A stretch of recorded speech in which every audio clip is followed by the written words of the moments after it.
18 October Dhanteras. মায়েরা, ও মায়েরা, ধনতেরাস জানেন তো? হ্যাঁ, ধনতেরাস দিনে কিছু কিনতে হয়। আরে ধনতেরাস মানে হচ্ছে, ধনতেরাস হচ্ছে একটা সংস্কৃত শব্দ। আস্তে ধনতেরাস, ধীরে, ধনতেরাস সংস্কৃত শব্দ। এই ধনতেরাসের দিনে আমরা ধনদেবীর পুজো করি, লক্ষ্মী দেবীর পুজো করি, কুবেরের পুজো করি, আর ধনন্তরী পুজো করি। ধনন্তরী মানে কি বলুন তো? ধনন্তরী হচ্ছে আমাদের যেমন ডাক্তার আছে, সিউড়িতে ডাক্তার আছে না, বর্ধমানে ডাক্তার আছে আমাদের মানুষদের, ভগবানদের যে ডাক্তার, ভগবানের বা দেবতাদের যে ডাক্তার, দেবতাদের ডাক্তারের নাম হচ্ছে ধনন্তরী। এই ধনতেরাসের যদি দিনে যদি ধনন্তরী পুজো করতে পারে, মানে ভগবান বিষ্ণুর আরেকটা রূপ যদি পুজো করতে পারে ধনন্তরী, তাহলে কিন্তু মানুষের রোগ শোক দূর হয়। এটা আমাদের বিশ্বাস আছে, কি প্রাচীন মানুষের ধারণা, এই জন্য মানুষ সেদিন পুজো করে। ধনতেরাসের দিনে কিন্তু মাথায় রাখবেন কতগুলো জিনিস। ধনতেরাসের দিনে আপনারা নতুন জিনিস কিছু কিনতে হবে। সোনা কিনলে ভালো, রূপো কিনলে ভালো। সবার তো সামর্থ্য হয় না সোনা রূপো কিনবার। যদি না পারেন ধনতেরাসের দিনে অন্তত লক্ষ্মী এবং গণেশ কিংবা লক্ষ্মী নারায়ণ দুটো কিন্তু কিনুন। কোন দিন বলুন তো? ধনতেরাসের দিন অবশ্যই কিনুন লক্ষ্মী এবং নারায়ণ। দ্বিতীয়ত হচ্ছে, যদি না পারেন তাহলে এক কাজ করবেন, আপনারা কোনো যন্ত্রপাতি কিনবেন, ঠাকুর দেবতার পুজোর জন্য আসবাবপত্র কিনবেন, এগুলো কিনতে পারেন। তামার কোনো জিনিস কিনতে পারেন। এবার মাথায় রাখবেন, যদি কিছু কেনেন আর না কেনেন, জ্যোতিষশাস্ত্র বলছে ধনতেরাসের দিনে দুটো জিনিস কেনা উচিত, একটা ঝাড়ু, একটা লবণ। কেন বলুন তো? যে ঝাড়ুটা কিনবেন, আমার কথা নয়, জ্যোতিষশাস্ত্র বলছে, জ্যোতিষদের পড়াশোনা করবেন, দেখবেন জ্যোতিষরা বলছেন যে যদি ঝাঁটাটা কিনে বা ঝাড়ুটা কিনে যদি বাড়িতে সেদিন ঝাড়ু দেওয়া হয়, যত ময়লা আছে পরিষ্কার করা হয়, সারা বছর নাকি শুভ হয়। জ্যোতিষের কথা। দ্বিতীয় কথা হচ্ছে, লবণটা এক বালতি জলে দিয়ে গোটা বাড়িটা ধুয়ে মুছে পরিষ্কার করবেন, নেগেটিভ এনার্জি দূর হবে, পজিটিভ এনার্জি আসবে। দ্বিতীয়ত হচ্ছে, সেদিন কিন্তু আপনি লোহার কোনো জিনিস কিনতে পারবেন না। এক নম্বর, সরিষার তেল কিনতে নেই, আগের দিন কিনতে হয়। সেদিন যদি আপনি দক্ষিণ দিকে মুখ করে একটা প্রদীপ জ্বালাতে পারেন, তাহলে যমের যে কুদৃষ্টি, তো যম কিন্তু দক্ষিণ দিকে থাকে, ওই জন্য দক্ষিণ দিকটা হচ্ছে যমের দুয়ার।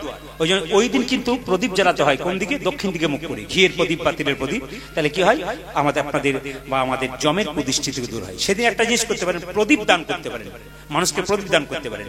আর লক্ষ্মী যখন উঠেছিল ওই সমুদ্র মন্থনের সময়, তখন হাতে কড়ি নিয়ে উঠেছিল। এই জন্য সেদিন কিন্তু যদি আপনি কড়ি দিতে পারেন, হ্যাঁ, ভগবানকে মানে লক্ষ্মীকে, তাহলে আপনার কিন্তু খুব খুশির দিন। আপনার ধনতেরাসের দিন মানুন। সংক্ষেপে বললাম, ধনতেরাসে একটা শুভ সময় আছে 7টা 16 থেকে সম্ভবত 8টা 20 পর্যন্ত। এই সময়টা হচ্ছে শুভ সময়, শুভ মুহূর্ত। শুভ মুহূর্তটা মনে রাখবেন, হ্যাঁ, 7টা 16 থেকে 8টা 20 এই সময়ের মধ্যে পুজো করবেন, এই সময়ের মধ্যে ঝাড়ুটা দেবেন, এই সময়ের মধ্যে ওই আপনি গোটা বাড়িটা পরিষ্কার করে দেবেন লবণ দিয়ে। সংক্ষেপে বলে দিলাম, পাছে লোকে কিছু বলে এই বলে কিছু করবেন না, তাহলে আপনার জীবনে হবে না। আপনাকে লোকে অনেক কথা শোনাবে, আপনি যদি হেরে যান তাহলে লোকে আপনাকে ঠাট্টা করবে, আর জিতে গেলে লোক আপনাকে পরে দেখবেন লোক ছোট হয়ে যাবে, আপনি বড় হয়ে যাবেন। এই জীবনে কোনো কাজ করতে গেলে কারো দেখে নয় যে কেউ আমাকে কিছু বলবে, তে নয়, আপনাকে বলে বলে তো নিচে নামিয়ে দেবে। আপনি নিচে নেমে গেলে ওরা তো হাসবে, আর আপনি কারো কথা শুনবেন না, পরোয়া করবেন না, আপনি কাজ করবেন, একদিন দেখবেন ওরা আপনার কাছে হেরে যাবে। এই জন্য বারবার বললাম, লোক কি বলবে এ কথা ভেবে করবেন না, আপনার পথটাকে আপনি পরিষ্কার করবেন। ও মায়েরা, এই তিলকের কথা যখন বললাম, সবাই শোনা, তিলক নেওয়া হয় এইদিকে, তিলক নেওয়া হয় এই আঙ্গুলে, এই আঙ্গুলে, এটা যে বৃদ্ধাঙ্গুষ্ঠী, এটা কি তর্জনী, এটা মধ্যমা, এটা অনামিকা, এটা কনিষ্ঠা, তাই তো? আচ্ছা, দেখুন, কোন ব্রাহ্মণ ঠাকুর যে দেখে থাকেন কিছু মনে করবেন না, নিয়ম হচ্ছে এটা শাস্ত্রে। ব্রাহ্মণ ধরুন মন্দিরে পুজো করছে, আপনি বললেন বাবা একটু সিঁদুরে ফোঁটা দিয়ে দাও। প্রকৃত ব্রাহ্মণ যিনি শাস্ত্রজ্ঞ, তিনি কিন্তু আপনাকে ফোঁটা, তিলকের ফোঁটা সবসময় সবাই দেখে নিন আঙ্গুলে। আমি কিন্তু একবার পরিষ্কার প্রমাণ ছাড়া কোনো কথা বলি না। যিনি ব্রাহ্মণ তিনি কিন্তু যখন তুলসী আপনাকে তিলক দেবে, তখন দেখবেন সবসময় এই আঙ্গুলে। আপনি তিলক করছেন, কেউ বলে একটা ফোঁটা দিয়ে দাও তো, এই আঙ্গুলে নয়, ফোঁটাটা কিন্তু আপনি তিলকটা করছেন। কেউ বললো বাবা একটা ফোঁটা দিয়ে দিন আমাকে একটু, আপনি ফোঁটাটা কোন আঙ্গুলে দেবেন? নিয়ম আছে, আপনি নিয়মে করবেন, ঠিক আছে, অনিয়মে করলে গন্ডগোল আছে। এই আঙ্গুলে কাকে দেবেন? আপনার পাশের বাড়িতে কেউ মারা গেছে বা আপনার বাড়িতে কেউ মরে গেছে, তার কপালে একটু তিলক করতে হয়, সবসময় এই আঙ্গুলে তিলক করবেন। এই আঙ্গুলে তিলক কাকে করবেন? যখন নিজে করবেন তখন এই আঙ্গুলে তিলক করা শ্রেয়, মধ্যমা।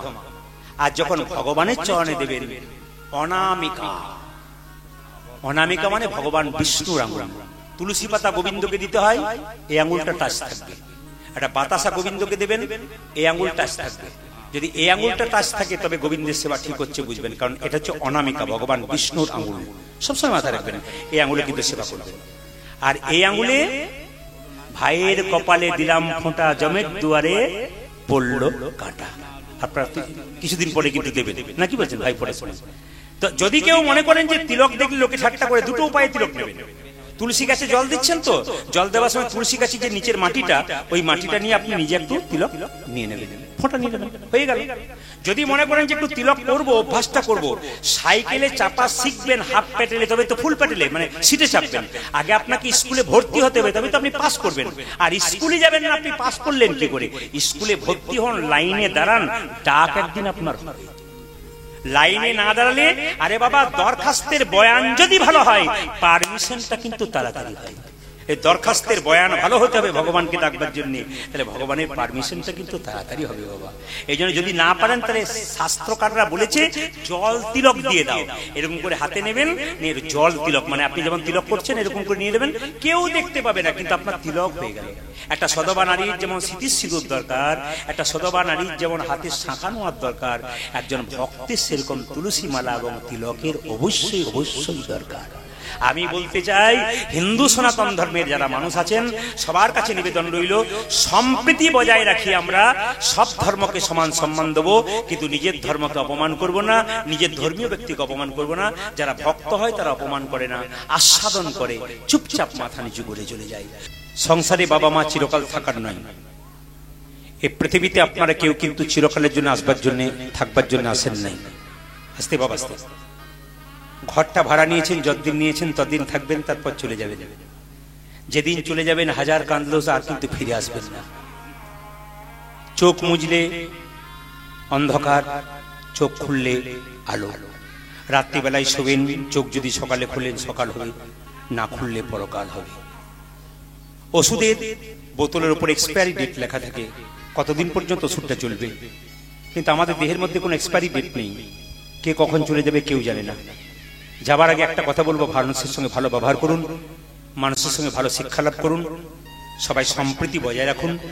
হিন্দু, মুসলমান, খ্রিস্টান, জৈন সবাইকে ভালোবাসুন, সবার ধর্মকে সম্মান দিন, নিজের ধর্মকে কেউ বড় মনে করবেন না, সব ধর্মকে সম্প্রীতি দিন এবং ভালোবাসা দিন। শুধু বলতে চাই, ভগবান শ্রীকৃষ্ণ নিজের মুখে বললেন, বাবা মাকে ভালোবাসতে শেখো। সুদামাকে বলেছিল, সুদামা প্রথম গুরু কে জানিস? বাবা মা। যার থেকে জন্ম পেলি তাকে তুই সেবা করলি না, গুরুকে সেবা করলি, লাভ হলো না। বাবা মাকে সেবা করার পর যদি গুরুকে সেবা করিস, তবে তোর সেবা করার দায়িত্ব আছে, নইলে তোর বেকার হয়ে গেল। এমন এমন ছেলে আছে বাবা মাকে ফেলে দিয়ে বৃন্দাবনে গুরুচরণ সেবা করছে, ওর কোনো লাভ নেই। কৃষ্ণ বলছে আগে বাবা মাকে সেবা কর, যার থেকে জন্ম পেলি। মায়েদেরকে বলি, বাবাদেরকে বলি, মা বাবাকে সমান চোখে দেখবেন, স্ত্রীকেও সমান চোখে দেখবেন। আপনার মাকে যে চোখে দেখবেন, আপনার স্ত্রীকে সেই চোখে দেখবেন। কেন বলুন তো? একজন পৃথিবীর আলো দেখিয়েছে, তিনি আপনার মা, আর একজন আত্মীয় স্বজন বাবা মাকে ছেড়ে আপনার পাশে এসে বসেছে, তিনি আপনার স্ত্রী। এই দুজনকে সমান জায়গায় রাখবেন। স্বামী স্ত্রীর সম্পর্কটা দাঁত এবং জিভ, চোখ এবং হাতের মতো। চোখ কানবে, হাত জল মুছিয়ে দেবে, হাত ব্যথা পাবে, চোখ কানবে। এরকম সম্পর্ক যদি বাড়ি বাড়ি হয়, কেন হবে না সংসার সুন্দর? কীর্তন যদি সমাজ শিক্ষা হয়, কীর্তন যদি মানুষকে পরিবর্তন করা যায়। আজকে আপনারা দেখুন, এত লক্ষ্মী পুজো, এত অনুষ্ঠান, আপনাদের বাড়িতে এত কাজ, অনেক মায়েদের রান্না বান্না হয়নি, তবু আপনারা যে এসেছেন কীর্তন শুনতে, কেন ছুটে আসছেন? আমাদের গান যে সময় হয়, মানুষ এত ছুটে আসে কেন? মানুষ একটু আশা করে আসে, আমি যে 3 ঘন্টা বসবো, আমি কিছু পেয়ে যাবো কিনা, আমি কিছু শিক্ষা লাভ করলাম কিনা। স্বামী স্ত্রীর সম্পর্ক দাঁত এবং জীবের মতো, দাঁত এবং জীবের মতো। কেন? দেখুন, স্ত্রী যদি কোনো বিপদ হয়, স্বামী আগলে দাঁড়ায়, কেন? স্ত্রীকে আঘাত পেয়ে দেবে না। দাঁত যেমন সামনে থাকে, কেউ যদি মারে দাঁত ভেঙে যায়, কিন্তু জীবকে কষ্ট দিতে পারে না। স্বামীর এরকম ক্ষমতা, এরকম করে হাত আগলে দাঁড়াবে, স্ত্রী পেছনে থাকবে, এই হাত দিবি না গায়ে, বলে দিচ্ছি। স্বামীর এরকম ক্ষমতা। কেন? দাঁত যেমন, দাঁত ভেঙে যায়, কিন্তু দাঁতে থাপ্পড় মারে দাঁত ভেঙে যায়, জীবের কিছু হয় না, জীব কেটে যেতে পারে, কিন্তু দাঁত ভেঙে গেল, স্বামী দাঁতের মতো আগলে দাঁড়াবে স্ত্রীকে। দ্বিতীয় কথা কি মায়েরা, দাঁত আর জীবের মতো কেন বললাম বলুন তো? একটা কারণ হচ্ছে কি, দেখুন, দাঁতের মধ্যে কোনো যদি কিছু লেগে যায়, জীব কি করে বলুন তো? খোঁচা দিয়ে দিয়ে দিয়ে দিয়ে দিয়ে দিয়ে ওই ময়লাটাকে বের করে দেয়। স্বামীর মধ্যে কোনো খারাপ দাগ দেখলে, খারাপ কিছু দেখলে, স্ত্রী খুঁচে খুঁচে খুঁচে খুঁচে ওই খারাপ দাগটাকে শেষ করার চেষ্টা করে। স্বামী স্ত্রীর সম্পর্ক ভালো রাখুন, মা বাবাকে সম্মান দিন, বৈষ্ণবকে সম্মান দিন, ভক্তকে সম্মান দিন। মায়ের মতো আপন পৃথিবীতে কেউ হয় না। মা যে চলে যায়, বাবা যা চলে যায়, তার পৃথিবীতে কোনো দাম নাই। মা বাবাকে ভালোবাসতে শিখুন। মায়ের মতো আপন কেউ হয় না। একটা মায়ের পেটে একটা বাচ্চার 10 মাস 10 দিন জায়গা হয়, সেই ছেলে বড় হয়ে কলকাতায় ফ্ল্যাট কেনে, আত্মীয় স্বজন সবার জায়গা হয়, কিন্তু মায়ের জায়গা হয়। বাবা হলো খুঁটির মতো, বাবা হলো বাড়ির ছাদের মতো, মা হলো খুঁটির মতো। একটা বাড়ির ছাদ যদি ভেঙে যায়, খুঁটি যদি ভেঙে যায়, বাড়ির যেমন কোনো দাম থাকে না, একটা সংসারে মা বাবা চলে গেলে তাদের মতো ভালোবাসার কেউ দিতে পারে না। মা এমন একজন, নিজে খাই না তবু বাচ্চাকে খাওয়ায়, এরই নাম মা। সেই মাকে যেন কোনোদিন কেউ অপমান করো না। মায়েরা, একটা ছেলে বলছে আমার মা খুব মিথ্যেবাদী। আমার পায়ের সামনে কাঞ্চার বলছে, জানো প্রভু আমার মা খুব মিথ্যেবাদী। বললাম কেন মিথ্যেবাদী? বলছে মা আমার জন্য রান্না করে, সবার জন্য রান্না করে, সবাই খেয়ে নেয়। মাকে জিজ্ঞেস করি তুমি খেয়েছো? মা বলে আমি পেট ভরে খেয়ে নিয়েছি, মা খায় না। শুধু দিতেই শিখলো সারা জীবন, নিতে শিখলো না।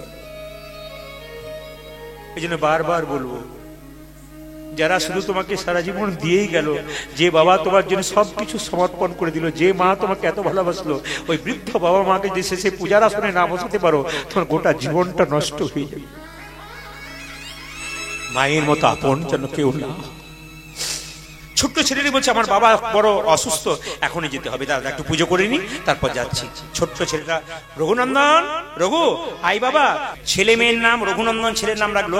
আপনাদের যে মকদম নগর রয়েছে কিছু মনে করবেন না, এখানে ছেলেদের নাম সব কি রেখেছেন? কৃষ্ণ বিষ্ণু নারায়ণ রেখেছেন। আর বলবেন না সিরিয়াল দেখে নাম রেখেছি নাকি? আস্তে আস্তে হ্যাঁ, আপনারা এলেন, একটু পরে এলে ভালো হতো। বসুন বসুন, একটু পরে এলে ভালো হতো, ভিড় করে বসুন,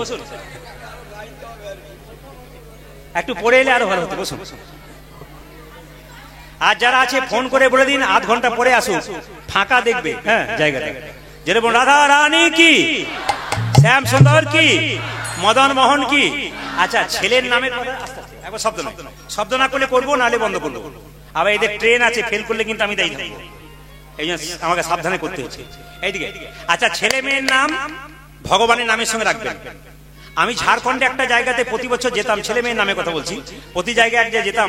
নামগুলো মনে আছে? ছেলের নাম মনে আছে তো? হ্যাঁ, আচ্ছা হ্যাঁ, হরে কৃষ্ণ। ঝাড়খণ্ডে একটা জায়গায় গান করতে গেছি, এদিকে দেখাবেন তো। একজন লোক প্রত্যেকবারে কীর্তন শুনে আমার, কিন্তু ওর স্ত্রী শুনতে আসে না। একদিন জিজ্ঞেস করলাম, দাদা আপনাকে সরাসরি দেখতে পাচ্ছি, আপনার কি বিবাহ টিবাহ হয়নি? বলছে হ্যাঁ বিয়ে হয়েছে।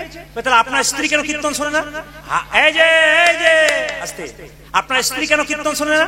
বলছে আর বলবেন না, স্ত্রী একটা অভিমান আছে, ছেলে মেয়ে হয় নাই, ওই অভিমানে কীর্তন শোনে না। তাই নাকি? তা আপনার স্ত্রীকে নিয়ে আসুন, নিশ্চয়ই ছেলে মেয়ে হবে। বলছে না, শর্ত করেছে ছেলে মেয়ে না হলে কিন্তু কীর্তন শুনবে না। বলছে আপনি একটু আশীর্বাদ করুন যেন ছেলে মেয়ে হয়। আমি দেখুন আমার আশীর্বাদে তো হবে না, ভগবানকে প্রার্থনা করুন। আমি একটু বললাম প্রভুকে যে তুমি একটু সন্তানের বাপ হও, কিছু মনে করবেন না। 1.5 বছর পরে কীর্তন করতে গেছি, এসে বলছে প্রদীপ বাবু ছেলে একটি হলো। যা আন্দাজে লেগে গেছে বলে বলেছি আস্তে আস্তে। হ্যাঁ, তো আন্দাজে লেগে গেছে, এরকম হয় কিন্তু। এখন আরেকটা দোষের কথা একটু বলে দিই অপরাধ মার্জন্য। এক জায়গাতে মাইক বাজছে বর্ধমানে, আসতে মাইক বাজছে, একজন বয়স্ক লোক মাইক চালাচ্ছে, এ তো কম বয়সে, একজন বয়স্ক লোক মাইক চালাচ্ছে, খুব বয়স্ক লোক, ঠিক মতো করতে পারছে না। বললাম কাকা আর বেশি দিন এগুলো করেন না, আপনার ছেলেদেরকে দায়িত্ব দিন, দেখবেন কোনদিন হরিবল হয়ে যাবেন। এই বলাও না, আমি তারপর দিন আবার চলে গেছি কলকাতা গান করতে। ওখানকার ভক্ত বলছে বাবা আজ সকালে উনি চলে গেলেন। যা আন্দাজে মেরে দিয়েছি, লেগে গেছে। তো হয় অনেক সময় আর কি, কাকতালীয় ব্যাপার। তোর 1.5 বছর ছেলে হয়ে গেছে, নিয়ে এসে বলছে নাম কিন্তু আপনাকে রাখতে হবে। বললাম যে আচ্ছা আপনার ডেট বলুন, কখন জন্ম হয়েছে কিনা, আমি সব বলে দিচ্ছি, সবকিছু বললাম। আপনার ছেলের নাম হবে দিগম্বর। বলছে আচ্ছা নাম রেখেছে। আমার যাক ছেলে হলো। এবার 2 বছর পরে এলাকায় যাইনি, অনেকটা দূরে গেছি, ও কীর্তন শুনেছে, শেষে বলছে দাদা বলে কি এবছর আর একটা হইল। বাবা রে, হয় না তোমার যে আবার লাইন ধরেছিল। হচ্ছিল না। এখন কীর্তনে যে কি রস আছে এ সারা রাত্রি দিলেও কিন্তু শেষ হবে না, কিন্তু 2.5 ঘন্টা পরে যে টাকাটা হবে সেটা আপনাদের কাছে নেব। এই 3:30 মানে 8:30 থেকে 11:30 পরে ওটা পার্থবাবু দিলেন, তাই তো? আর তারপরে কিন্তু আপনারা দেবেন, তাই তো? আচ্ছা, সবাই ছোট করে বলি, যেই না এসেছে বলছে প্রদীপবাবু নাম কিন্তু আপনাকে রাখতে হবে। নাম তাহলে এবার তোমার ছেলের নাম হলো যেভাবে বলছেন তিথিনাথ, ছেলের নাম হবে তোমার কৃষ্ণ দাস। চলবে না, চলবে না বলে কেন? ম্যাচিং চাই। যেমন আপনার কাপড় কিনতে যান, জামা ম্যাচিং চাই, বলছে ম্যাচিং চাই। বললাম তার দিগম্বর নাম রেখেছিলাম, এবার নাম রাখলাম নটম্বর। দারুণ, খুব সুন্দর নাম, ম্যাচিং হয়েছে। এইবার কিছু মনে করবে না, আবার 4 বছর পরে গেছি, উনি আবার এসে বলছে প্রদীপবাবু এবছর আর একটু। ভাই তোমার আর আসার দরকার নাই, আমি এখন গন্ডগোলে পড়লাম। এখন নাম রাখতে সে বলে আবার আপনাকে নাম রাখতে হবে। আমার আর ম্যাচিং ট্যাচিং আসছে না, দিগম্বর নটম্বর এসছে আর আসছে না। কিছুক্ষণ পরে বললাম তাহলে আর তুমি এসো না ভাই, কথা দিয়ে যাও যে তুমি আসবে না, কিন্তু তোমার এই নামটাই শেষ নাম, পরবর্তী ক্ষেত্রে আর এসো না। তোমার ছেলের নাম হলো বড় ছেলের নাম দিগম্বর, মেজর নাম নটম্বর, এবার নাম রাখলাম সীতম্বর। আমার দাদা আর তুমি এসো না, আর আসার দরকার নাই। এইবার লক্ষ্য করুন 5-7 বছর পরে গেছি, প্রায় 8 বছর হবে, 8 বছর পরে গেছি, দেখছি ভদ্রলোক দিগম্বর সীতম্বর নটম্বরকে নিয়ে কীর্তন শুনছে। সবাই তাকান, কীর্তনের শেষে সবাই যখন প্রণাম করে যাচ্ছে তখন ছেলে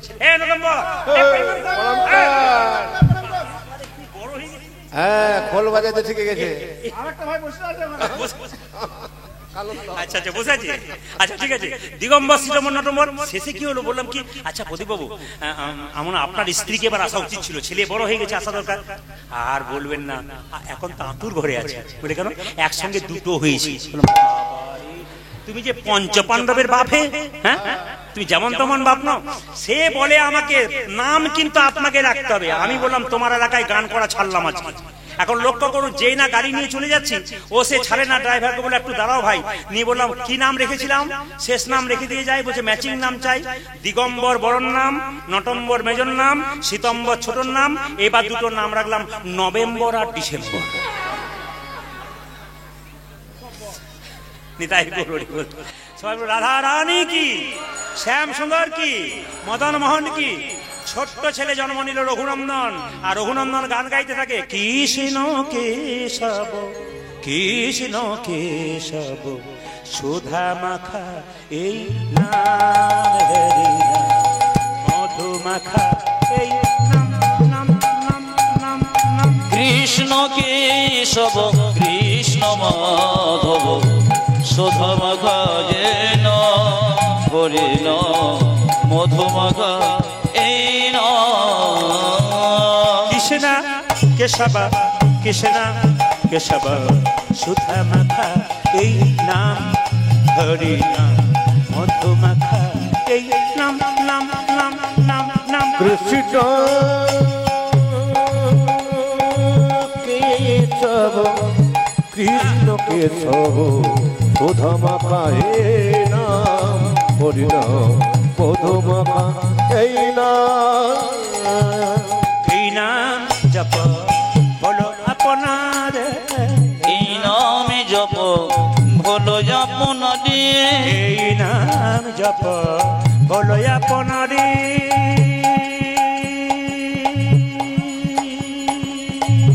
বলো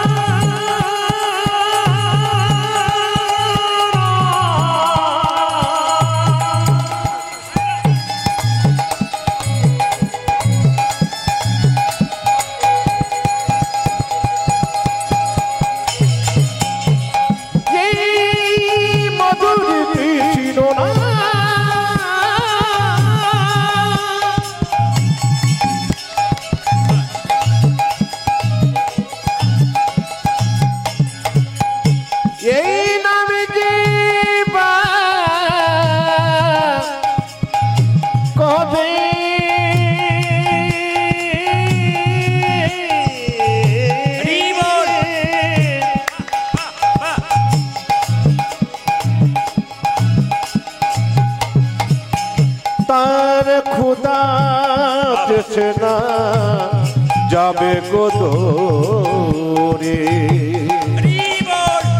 এই মধুর না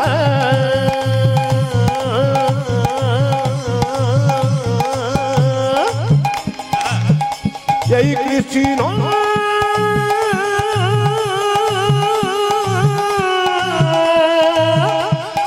কৃষ্ণ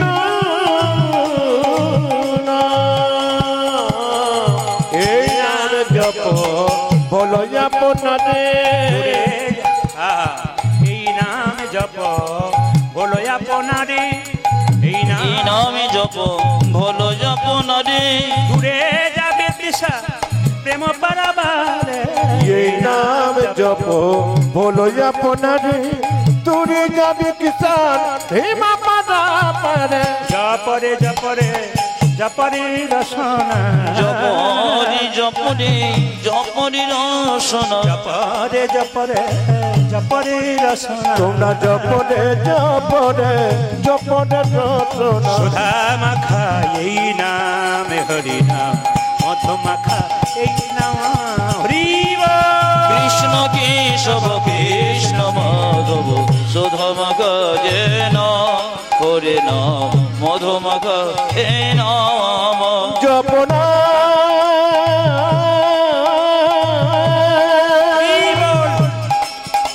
কৃষ্ণ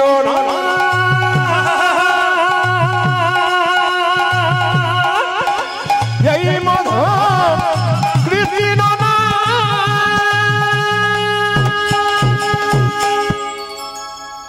একজন মুসলমান মানুষ তার নাম হচ্ছে নবাব হোসেন শাহ, ভালো করে শুনলেন, মালদাতে বাড়ি। দেখো পেটের প্রচন্ড যন্ত্রণা হয়েছে, কেউ ভালো করতে পারছে না। একজন বললো, নবাব তোমার পেটের যন্ত্রণা ভালো হতে পারে একটাই উপায়, শ্রীখণ্ডে যদি তুমি মুকুন্দ সরকারের বাড়ি যেতে পারো, তবে রাজা হলে তোমার চিকিৎসা করবে না, জমিদার হলে চিকিৎসা করবে না, আর নবাব হলে চিকিৎসা করবে না, গরিবের চিকিৎসা করে। নবাব, বাংলার এত বড় নবাব হোসেন শাহ বললো, তাহলে আমার পেটের যন্ত্রণা ভালো করতে গেলে আমাকে ফকির সাহিত্য বললো। হ্যাঁ, ফকির সাহিত্য। এত বড় বাংলার নবাব বাবারা শুনে রাখুন, একবার ফকির সেজে চললো কোথায়? মুকুন্দ সরকারের বাড়ি। লাইন দিয়ে দাঁড়িয়ে আছে, মুকুন্দ যে না গান গাইছে, তখন নবাব মনে মনে ভাবছে, মুকুন্দ বুঝতে পেরেছি তুমি ভগবানের নাম করো বলে চিকিৎসা করো, গৌর গোবিন্দের কৃপা তোমার আছে। দেখুন, হিন্দু হোক মুসলমান হোক, সৎ কারা হয় বলুন তো? যারা ভগবানের ভজন করে, যারা কোনো বিচার করে না। নবাব হোসেন শাহ কোনো বিচার করতেন না, কাজী নজরুল কোনো বিচার করতেন না। যদি কলকাতা একটা বড় লাইব্রেরি আছে, সেখানে একটা বই উঠে বই পাওয়া যায়, সেই বইতে দেখবেন মুসলমান কবি শুধুমাত্র কত কত কবিতা রচনা করেছেন, মানে কত কত পদ রচনা করেছেন। হ্যাঁ, আপনার শুনলে চমকে যাবেন যদি বইটা পড়েন। শুধু মুসলমান কবিদের লেখা পদকর্তাদের পদ, এত সুন্দর পদ রচনা করেছেন, যারা কোনো বিচার করে না, জাতির কোনো বিচার করে না, ভগবানের বিচার করে। শুধুমাত্র ভগবান এক, ঈশ্বর এক, সবকা মালিক এক। এই দেখুন, যেই না বলেছে তোমাদের মধ্যে গরিবকে সে আগে এসো, এখন যেই না বলেছে গরিবকে সে আগে এসো, সঙ্গে সঙ্গে নবাব হোসেন শাহ বললে, বাবা আমি কি নাম তোমার? আমার নাম হোসেন ফকির। মুসলমান হিন্দুর কোনো ব্যাপার নাই, তোমার কি হয়েছে? আগে আমার খুব কয়েকদিন ধরে পেটে যন্ত্রণা, কেউ ভালো করতে পারে নাই, তোমার কাছে এলাম। তোমার জামাটা খুলে ফেলো, তোমার জামাটা খুলে ফেলো। এত বড় বাংলার নবাব মনে মনে হয়েছে, জামা আমি খুলবো, পেটের রোগ যদি ভালো না হয় দেখবে আমি কে এসেছি। হ্যাঁ, ভাবছো কি? প্রচুর লোক লাইন দিয়ে রয়েছে, আর জামাটা খুলো না। যেই না জামাটা খুলেছে মায়েরা, জামাটা খোলার সঙ্গে সঙ্গে এবার মাটির বারান্দাতে গড়াগড়ি দাও। বাংলার নবাব মনে মনে ভাবছে, আমি সোনার পালঙ্ক ছাড়া শুই না, বেটা আমাকে মাটির বারান্দাতে গড়াগড়ি দিতে বলছে। আরে কালের কাল বর্ষাকাল, হরিণা চাটে বাঘের গাল, নেহাত বেকায়দায় পড়েছি বলে যদি পেটের রোগ ভালো না হয় বুঝবে আমি কে। আরে ভাবছো কি? গড়াগড়ি দাও। যেই না জামা খুলে গড়াগড়ি দিয়েছে, অমনি নবাব বলে উঠলো, মুকুন্দ। বলে কি তোমার এখানে কি কোনো ওষুধ দেওয়া থাকে? বলে কেন? যেই না গড়াগড়ি দিলাম, আমার অর্ধেকটা পেটের রোগ ভালো হয়ে গেল। মুকুন্দ বলল, সবাইকে দিতে দিতে এক আধটু পড়ে যায়, সেটা তোমার কাজে লেগে গেছে। ওই দেখি দেখি দেখি দেখি, হাঁ করো তো। যেই না হাঁ করেছে, আসল ওষুধ দিয়ে দিয়েছে। মাটির মধ্যে গড়াগড়ি দিয়ে অর্ধেক পেটের রোগ ভালো হলো কেন? ভক্ত পদ ধুলিয়ার ভক্ত পদ জল আসতে, ভক্ত ভক্ত শেষ হয় তিন মহাবল। উত্তর দিনাজপুর দক্ষিণ দিনাজপুরে আমি প্রচুর গান করি। মালদা থেকে 100 কিলোমিটার 150 কিলোমিটার দূরে রায়গঞ্জ এলাকাতে আমি যাই, আসাম কোচবিহার যাই। যদি কোনোদিন যান তাহলে দেখতে পাবেন এক একটা আসনে কীর্তন শুনতে আসে, তখন একটা আসনে সবাই মেয়েরা ছেলেরা একটা করে আসন পেতে বসে, একটা করে জলের বোতল নিয়ে আসে, যেন সিদ্ধান্ত নিয়ে এসেছে ভক্তি বলে। কেউ কারোর সঙ্গে কোনো কথা বলবে না। একবার যদি কেউ গল্প করে তাকে বলে না তুমি গল্প করো না, শুধু এরকম করে দেয়, এরকম করে দেয়, একবার শব্দ করে না। কীর্তনটা শেষ হওয়ার পরে আসনগুলোকে তুলে নিয়ে তারা দিব্যি মাটিতে গড়াগড়ি যায়। ওরা আসল জিনিসটা বুঝে নিয়েছে, ভক্ত পদ ধুলিয়ার ভক্ত পদ ভক্ত ভক্ত শেষ হয় 3 মহা। মুকুন্দ যেই না মুকুন্দ বলেছে অমনি সঙ্গে সঙ্গে মুকুন্দ বলে উঠলো, কার এত বড় সাহস যে আমার নাম ধরে ডাকছে? নবাব বলে উঠলো, আমি বাংলার নবাব হোসেন শাহ। নবাব আপনি? হ্যাঁ, আমি তোমাকে পরীক্ষা করতে এসেছিলাম তুমি কত বড় কবিরাজ। সত্যি তুমি বড় কবিরাজ, তোমাকে এখানে থাকা হবে না, আমার মালদাতে তোমাকে যেতে হবে। রাত্রিবেলায় মহাপ্রভু মুকুন্দ কবিরাজ মহাপ্রভু মন্দিরে বলছে, প্রভু বলে দাও, তুমি আমাকে বলেছিলে গরিবের চিকিৎসা করবে আর গোপীনাথের ভজন করবে, আমি মুসলমানের বাড়ি যাবো, কেমন করে যাব? ভগবান আকাশবাণী করে বললেন, মুকুন্দ ঈশ্বর যা করে তা, জোরে বলুন, মঙ্গলের জন্যই করে। একটু জোরে বলবেন, ঈশ্বর যা করে তা। হ্যাঁ, আমি সবাই বলছে, 2-4 জন কিন্তু বলে না, বলুন তারপর উত্তর পাবেন। ঈশ্বর যা করে তা। আপনার ছেলে যদি মাধ্যমিক পরীক্ষায় ফেল মারে আর কেউ যদি পাশে গিয়ে বলে ঈশ্বর যা করে তা মঙ্গলে, আপনার অবস্থা কেমন হয়? এই বাবা, তখন দেখবেন কি পাওয়ার। যাও তো, বাজে কথা বলবেন এখন, যাও। কিন্তু যদি আপনার ছেলে পরীক্ষায় ফার্স্ট হয়ে যায়, ঈশ্বর যা তা যা বলেছেন, মানে ভালো হলে ভালো আর মন্দ হলে মন্দ। কালকে বৃষ্টি হয়ে গেল, আজকে কীর্তন হচ্ছে, কি জানি ঈশ্বর যা করে তা মঙ্গলের জন্য করে। কাদের মঙ্গল বুঝতে পারছি না, আপনাদের মঙ্গল, কিন্তু আমাদের তো হচ্ছে না। আমাদের হচ্ছে কিন্তু কি করবেন, অনেক দূরে যেতে হবে, সেই জন্য তাড়াতাড়ি করছি আমি। সবাই লক্ষ্য করুন, এক কাজ করে, তুমি আমার কাছে চলো। মুকুন্দ চললো কোথায়? নবাবের বাড়ি। দেখুন, নবাবকে বললো তুমি মুসলমান হতে পারে, তোমার কাছে 3টে শর্ত রইল। তুমি আমাকে গোপীনাথের মন্দির করে দেবে? বলে হ্যাঁ দেবো। তুমি পুজো করবে অধিকার দেবে? বলে হ্যাঁ দেবো। গরিবের চিকিৎসা করবে অধিকার দেবে? বলে হ্যাঁ দেবো। মুকুন্দ সরকারকে নবাব নিয়ে গেল, বাংলার নবাব মুসলমান, তিনি গোপীনাথের মন্দির তৈরি করে। দেখুন, শুনবেন নবাবের কথা। গোপীনাথের মন্দির তৈরি করলেন, জীবের দ্বারে হরিনাম দিতে বললেন, আর চিকিৎসা করতে বললেন গরিবদেরকে। মুকুন্দ সরকার গোপীনাথের মন্দিরে গোপীনাথের গুণগান গাইছে, আর মুকুন্দ কিন্তু গাইছে, নবাব শুনছে। বাবা, নবাব মুসলমান হয়ে শুনছে, তাকে একটা মেয়ে পাখা করছে, ভালো করে শুনবেন, একটা মেয়ে পাখা করছে, পাখাটা তাল পাতা পাখা, প্লাস্টিকের নয় কিন্তু, একটু পরে জিজ্ঞেস করবো। তার মধ্যে ময়ূরের পালক।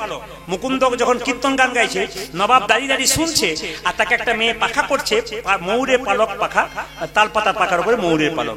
মুকুন্দ গাইছে আর মায়েরা সব রুদ্ধ হয়ে দিচ্ছে, আমার কানো সে বিনোদ রায় গো, আমার কানো সে বিনোদ রায়, আমার কানো সে বিনোদ রায় গো, কানো সে বিনোদ রায়, আমার কানো সে বিনোদ রায় গো, আমার কানো সে বিনোদ রায়, ওই আমার কানতে বিনোদ রায় গো, কানতে বিনোদ রায়, বিনোদ চুরাই বিনোদ বরিহা, বিনোদ চোরা বিনোদ বরিহা, বিনোদ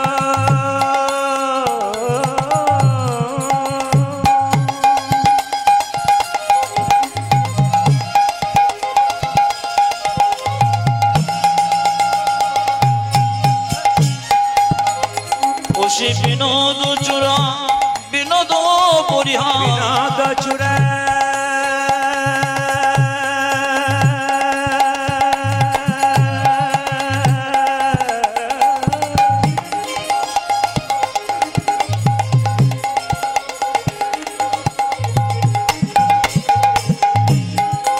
দেখো বিনোদ চোরা বিনোদ বরিহা, বিনোদ চুরাই বিনোদ বরিহা, বিনোদ চোরাই বিনোদ বরিহা, বরিহা বরিহা বিনোদ উড়ছে আজ বিনোদ উড়ছে তব, আমার কানো সে বিনোদ রায় গো, কানো সে বিনোদ রায়, কানতে বিনোদ রায় গো, কানতে বিনোদ রায়, বিনোদ ললাটে বিনোদ তিলক বিনোদ বিনোদ সাজে আমার বিনোদ ললাটে বিনোদ তিলক বিনোদ বিনোদ সাজে বিনোদ ললাটে বিনোদ তিলক বিনোদ বিনোদ সাজে দেখো বিনোদ ললাটে বিনোদ তিলক বিনোদ বিনোদ সাজে বিনোদয় ধরে বিনোদ মুরলী বিনোদয় ধরে বিনোদ মুরলী বিনোদয় ধরে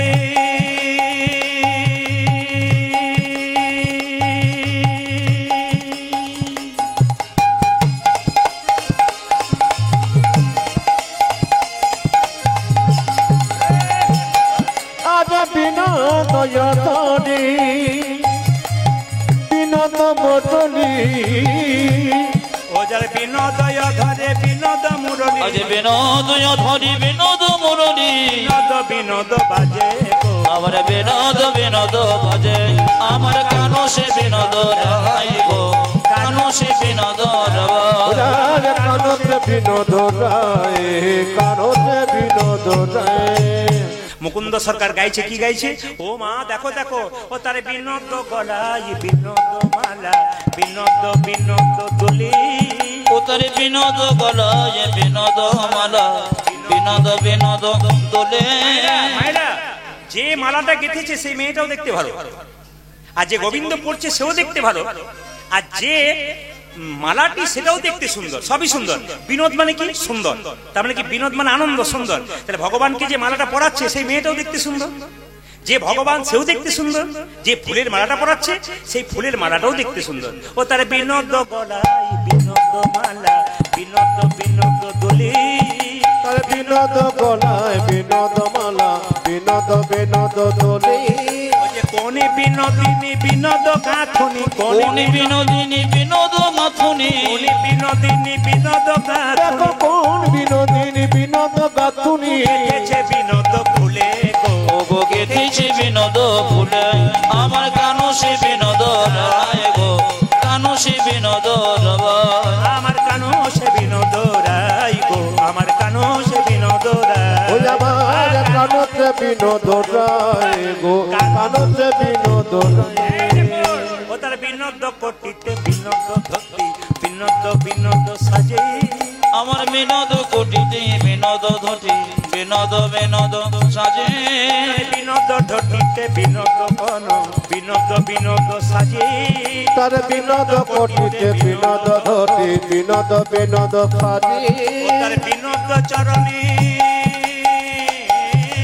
বিনোদ চরণে বিনোদ নুপুর বিনোদ চরণে বিনোদ নুপুর বিনোদ চরণে বিনোদ নুপুর আজ বিনোদ চরণে বিনোদ নপুর বিনোদ বিনোদ বাজে গো বিনোদ বিনোদ বাজে আমার কানো সে বিনোদ রায় গো কানো সে বিনোদ রায় ও যা কানতে বিনোদ রায় গো কানতে বিনোদ রায় এই যে পদটা গাইলাম যদুনাথ দাসের কি বলছে যদুনাথে কয় বিনোদ না গর বিনোদ কদম্ব তলে আমার যদুনাথি কয়ে বিনোদ নাগর বিনোদ কদম্ব তোলে যারা পদাবলী কীর্তন শুনতে ভালোবাসে তারা পদাবলীর শেষে যে পদকর্তা তার ভনিতা দিতে হয় ওই যে যদুনাথ দাসকে যখন আমরা স্মরণ করবো সবাই মিলে প্রণাম করবো সবাই প্রণাম করবো যদুনাথে কয় বিনোদ না গর বিনোদ কদম্ব তলে যদুনাথে কয় বিনোদ নাগর বিনোদ কদম্ব তলে কত বিনোদিনী বিনোদ হেরিয়া কত বিনোদিনী বিনোদ ঘেরিয়া বিনোদিনী বিনোদ হেরিয়া বিনোদিনী বিনোদ খেদিয়া কলসি ভাসাইল জলে গো ও গো কলসি ভাসাইল জলে আমার কানো সে বিনোদ রায় গো কানো সে বিনোদ রায় কানতে বিনোদ রায় গো কানতে বিনোদ রায় এইবার দেখবো আপনারা কেমন কীর্তন শুনেছেন এইবার উত্তর শুনবো আচ্ছা মুকুন্দ সরকার যখন শুনবেন মুকুন্দ সরকার যখন কীর্তন গাইছিল তখন নবাব কিন্তু একটা মেয়ে পাখা করছিল নবাবকে পাখাটা তাল পাতার পাখা না প্লাস্টিকের পাখা জোরে বলুন জোরে যে ঘুমাচ্ছে সে বলুন আর ঘুমানোর জোর নাই আর চোখ লাগবে তার উপায় নেই আস্তে আস্তে কি বললাম পাখাটা কিসে ছিল তাল পাতা আচ্ছা তাল পাতার পাখার উপরে ওই কাকের পুচ্ছ ছিল না কোকিলের পুচ্ছ ছিল ময়ূরের যাক ভাগ্যিস আপনার এসেছিলেন আমি ভুলে গেছিলাম কিসের পচেছিল? ময়ূরে। আচ্ছা মায়েরা সবাই লক্ষ্য করুন, এই তো বুঝতে পারলাম যে সত্যি আপনারা কীর্তন শুনছেন। আচ্ছা ময়ূরের পালক ছিল, যেই না ময়ূরের পালকটা মুকুন্দকে নবাব ডেকেছে মুকুন্দ, আর যেই না মুকুন্দ নবাবের দিকে তাকাতে গেছে ময়ূরের পালকটা দেখে হে কৃষ্ণ হে কৃষ্ণ করুণাম করুণাম করুণা কর, তুমি করুণা করো। মুকুন্দ যেই না নবাবের ময়ূরের পাখা দেখতে পেয়েছে, এর মধ্যে মানে কি বলে পাখার মধ্যে, সঙ্গে সঙ্গে অজ্ঞান হয়ে গেছে। নবাব বলে কে আছিস, একটু জল দেখি জল দেখি জল দেখি জল দেখি। জল দিয়ে যেই না মুকুন্দের মুখে দিয়েছে অমনি মুকুন্দের জ্ঞান ফিরেছে। নবাব জিজ্ঞেস করলো মুকুন্দ তুমি কীর্তন গান গাইছিলে, আমি তোমাকে পিছু ডাকলাম, আমার দিকে তাকিয়ে তুমি অজ্ঞান হয়ে গেলে কেন? মুকুন্দ সরকার মনে মনে ভাবলো তুমি তো মুসলমান, আমি তো হিন্দু, কৃষ্ণ অনুরাগের কথা কেমন করে জানবে? তোমার ওই ময়ূরের পালক দেখে আমি কৃষ্ণ দেখে অজ্ঞান হয়ে গেছিলাম। আমি জীবনে কাউকে কোনো মিথ্যে কথা বলি না। মনে মনে ভাবলো আমি আজকে একটা মিথ্যে কথা বলবো। নবাব আমি তো সারা বাংলা চিকিৎসা করি, আমার একটা মৃগীর ব্যারাম আছে। মুকুন্দ বলল শোনো, এই নবাব বলল শোনো, তোমার হয়তো জানা নেই, যদি এই রাজ্যে কেউ মিথ্যে কথা বলে তার জিভটাকে আমি ছিঁড়ে দিই। তবে তুমি যেহেতু আমার রোগ ভালো করেছো, আমি তোমাকে কিচ্ছু বলবো না। তোমার যদি মৃগী রোগ থাকবে, তুমি যখন অজ্ঞান হয়ে গেছিলে তখন তোমার চোখ দিয়ে জল পড়ছিল কেন? তোমার যদি মৃগী রোগ হবে, তুমি যখন অজ্ঞান হয়েছিলে তোমার মুখ থেকে কৃষ্ণ নাম বেরোচ্ছিল কেন? মুকুন্দ বলল নবাব আমার অপরাধ হয়ে গেছে। নবাব বলছে অপরাধ তোমার হয়নি, আমার হয়েছে। বলে কেন? তোমার মতো কৃষ্ণ ভক্তকে আমি কেনা গোলাম মনে করে বলো ভুল করেছি। যারা কৃষ্ণ ভক্ত হয় তারা কেনা গোলাম হয় না, তারা ভগবানের দাস হয়। মুকুন্দ ঈশ্বর যা করে তা মঙ্গলের জন্য করে, গোটা শ্রীখণ্ডটা আমি তোমার নামে লিখে দিলাম। যাও তুমি, শ্রীখণ্ডটা তোমার নামে লিখে দিচ্ছি, তোমার আর কোনো অভাব রবে না। তবে যদি নবাবের কোনদিন পেটের রোগ হয় তুমি কিন্তু দেখে যেও। ও মুকুন্দ এক কাজ করো, তুমি আর দেরি করো না। মুকুন্দ যাচ্ছে আর যেতে যেতে গাইছে ওই আমি কোথায় গেলে গেলে পাবো গো দেখো আমার ঘন শ্যাম, আমার ঘন শ্যাম। উলধ্বনি। ওই আমি কোথায় গেলে পাবো দেখো আমায় ঘন শ্যাম, আমায় আমায় ঘন শ্যাম। কোথায় গেলে পাবো গো দেখা আমার ঘন শ্যাম, আমার ঘন শ্যাম। ওই আমি কোথায় গেলে পাবো গো দেখা আমায় ঘন শ্যাম, আমায় আমায় বাঁকা কোথায় আমার কৃষ্ণ কানা পরিকানা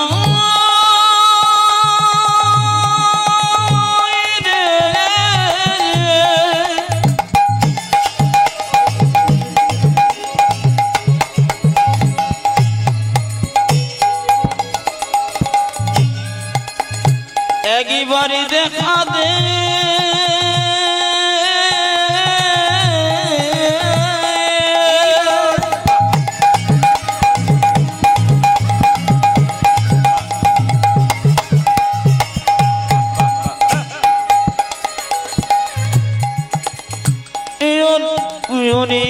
কোন একবার দেখো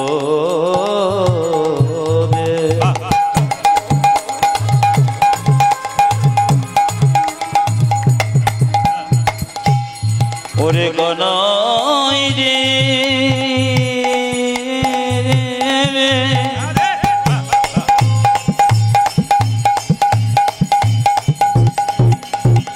একবার দেখো দে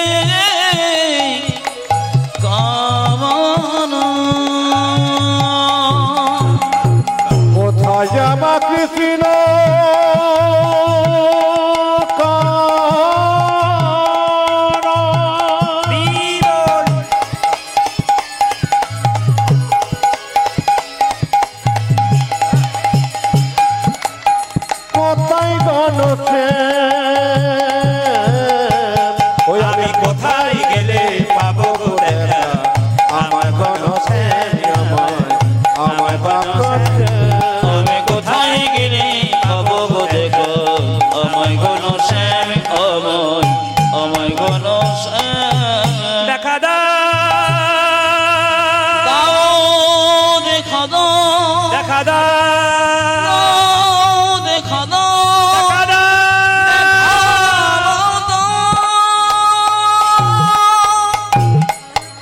ভগবান মায়েরা যেই না বাড়ি ফিরে এলো মুকুন্দ সরকার, তার স্ত্রী বলল, স্বামী এসেছো, এ কি আমার হলো গো, স্বামী কি আমার হলো গো, আমার সর্বাঙ্গ যেন জ্বলে যায়, আমার সর্বাঙ্গ যেন জ্বলে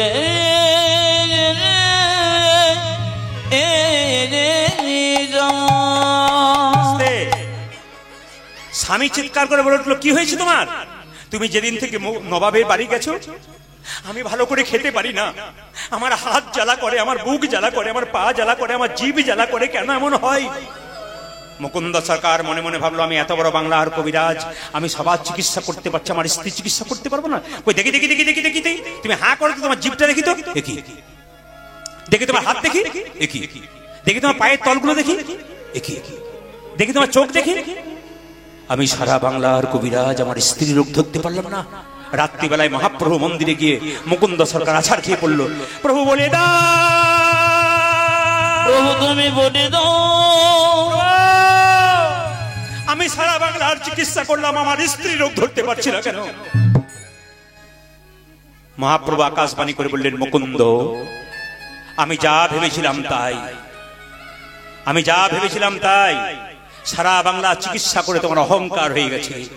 মুকুন্দ সরকারকে দেখে দিয়ে বলল, প্রভু আমি ক্ষুদ্র জীব, কখনো অহংকার হয় আমার জানা নাই, তবে যদি সত্যি অহংকার হয়েছে আমার অহংকারের পতন ঘটাও। মুকুন্দ সরকার কি করলো, মহাপ্রভু কি করলো, মুকুন্দকে চিবানো পান দিল।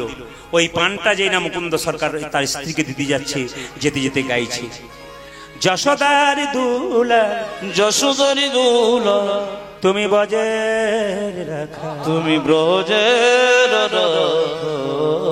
বৃন্দাবন মন, যশোদার দোলন ব্রজের বৃন্দাবন মন হারি, যশোদার দুলাল বজের রাখা, বৃন্দাবন মন হারি, তুমি যশোদার দুলাল ব্রজের রাখাল, বৃন্দাবন ধন হারে, গোপী জন বল্লভ রাধিকা রমণ, গোপী জন বল্লভ রাধিকা রমণ,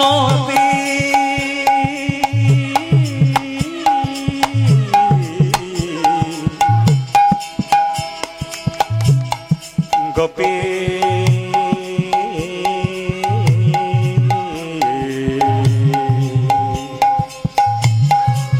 গোপী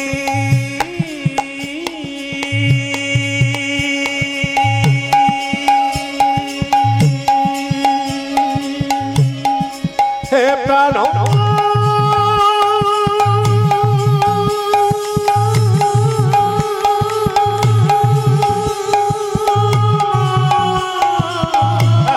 হরি বল।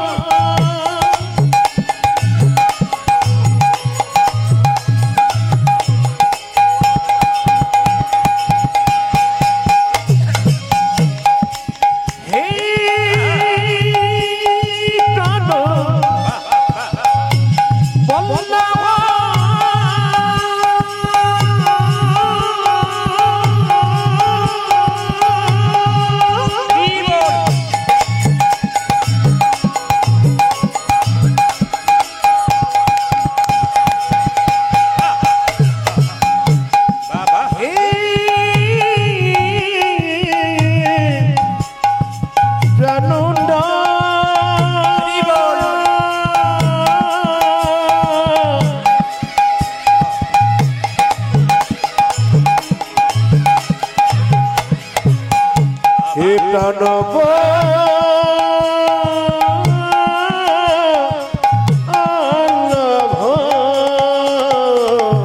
গোপীজন বল্লভ রাধিকা রমণ গোপীজন বল্লভ রাধিকা রমণ গোপীজন বল্লভ রাধিকা রমণ গীত বিত মনোহরি বৃন্দাবন মনোহরি যশোদরি দুলা ব্রজের রাখল বৃন্দাবন মনোহরি তুমি যশোদা দোলাল রজে রাখাল বৃন্দাবন ধন হরে। এতক্ষণে আপনারা জেকে বসলে না 11:30 বেজে হয়ে যাবে। আমি ওইটাই বলেছিলাম যে যারা এখন এলো তাদের অবস্থা কি হবে। ওরা তো দিব্যি খেয়ে দিয়ে এসেছে না, কি বলছেন? আরে মাইকম্যান খাইনি, আমরা খাইনি, হালকা করে খেয়েছি। না না, খুব ভালো কথা। কিন্তু কি করবেন এখন, আমি তো বলেছি বাবারা সব জানে 8:30 থেকে আমি আরম্ভ করেছি, কিন্তু 8:30 থেকে 11:30। এখন 11:30 বেজে গেল, এখন কিন্তু আমাকে জবাব দিতে হয়। কিন্তু কি করবেন, এসেছেন যখন তখন অপমান করা ঠিক নয়, আমাকে তো একটু মিল দিতে হবে। সংক্ষেপের মধ্যে একটু দিই, আপনার অপরাধ মার্জনা করবেন। কারণ এরকমই হয়। সেদিন আমি পোস্ট তারিখে দীঘাতে গাইছিলাম, তো 3.5 ঘন্টা পেরিয়ে গেছে, কোনো লোক বলে শেষ হয়ে গেল, বুঝতেই পারলাম না কখন শেষ হয়ে গেল। এরকমই হয় আমাদের। 4 ঘন্টা শুনলে আপনার মনে হবে যে এই শেষ হয়ে গেল, আরো হলে ভালো। না, কৃষ্ণ কথা হরি কথা এরকম অমৃত রস আছে, শেষ হয়ে যায় কিন্তু বুঝতে পারা যাবে। আসুন, ঠিক আছে। এখন যেই না বাচ্চা পেটে এসেছে মায়েরা, মুকুন্দ সরকারের স্ত্রী, সেই বাচ্চাটা সরস্বতী পুজোর দিনে জন্ম নিল। সবাই মাথায় একটু কাপড় নিন। মুকুন্দ সরকারের ছেলে রঘুনন্দন জন্ম নিল।